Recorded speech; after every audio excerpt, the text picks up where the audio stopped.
Osoba, ktorá dokáže porozumieť pocitom všetkých osôb a pochopiť všetky udalosti v akomkoľvek čase, sa nazýva vševediaca. Krišna je presne tento typ osoby. V tomto svete ilúzie ho spoznávame skrze jeho expanziu na duše, ktorá dokonale pozná individualitu každej duše. Absolútna osoba sa týmto prejavuje ako dokonalý priateľ, ktorý jedná takým spôsobom, aby všetkých neustále viedol na ceste k sebe.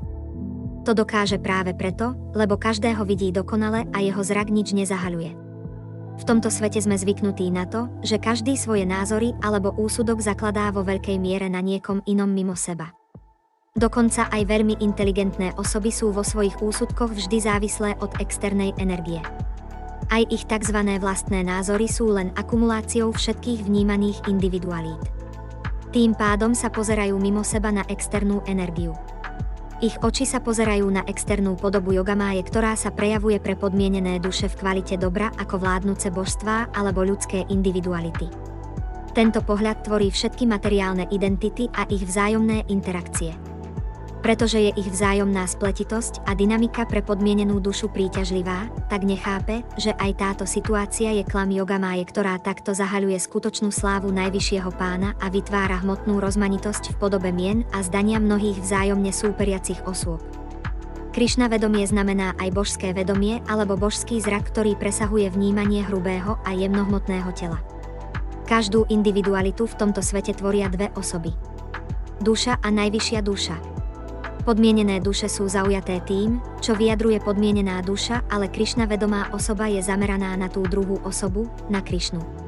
Preto podobne ako labuť dokáže odstrediť mlieko a vodu.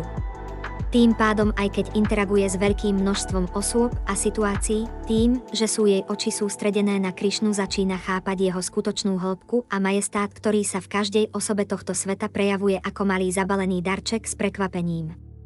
Krišna ako najväčšia osoba vyživuje a tvorí všetkých, ale nikto netvorí jeho, pretože je plne nezávislý a spočíva sám na sebe. Jeho vesmírna podoba, ktorá zahrňuje aj všetky individuality tohto sveta, je desivá a plná významu. Jej oči hľadia zo všetkých uhlov a všetkých strán z každej osoby a tento pohľad je tak jasný, že duša sa pred ním radšej vedome skrie. Je to pohľad osoby, ktorá pozná všetko. Najvyšší pán presne pozná túžby a jednanie všetkých osôb a preto ich umiestňuje do presných pozícií a zrodení, kde jednajú tak, ako to dokonale predvída. Všetko sa tak deje podľa jeho predom stanoveného plánu, ktorý on stanovil. Rôzne individuálne osoby sa tak ako figurky v rukách dieťaťa ocitnú na rôznych pozíciách a v rôznych situáciách vždy podľa toho, ako to uzná za vhodné. Jednanie a konečný plán najvyššieho pána je preto nepochopiteľný a určený pre konečné dobro všetkých duší.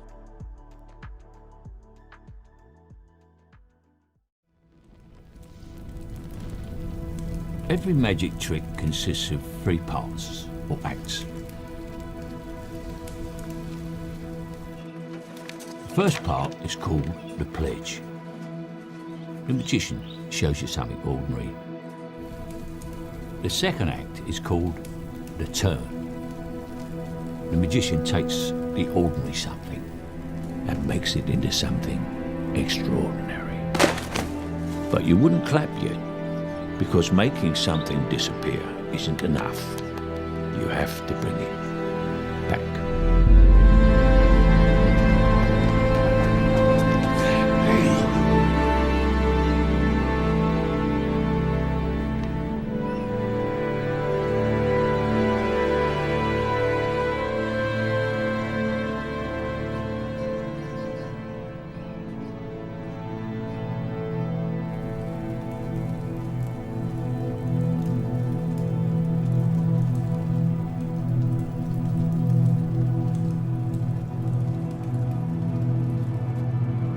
Now you're looking for the secret.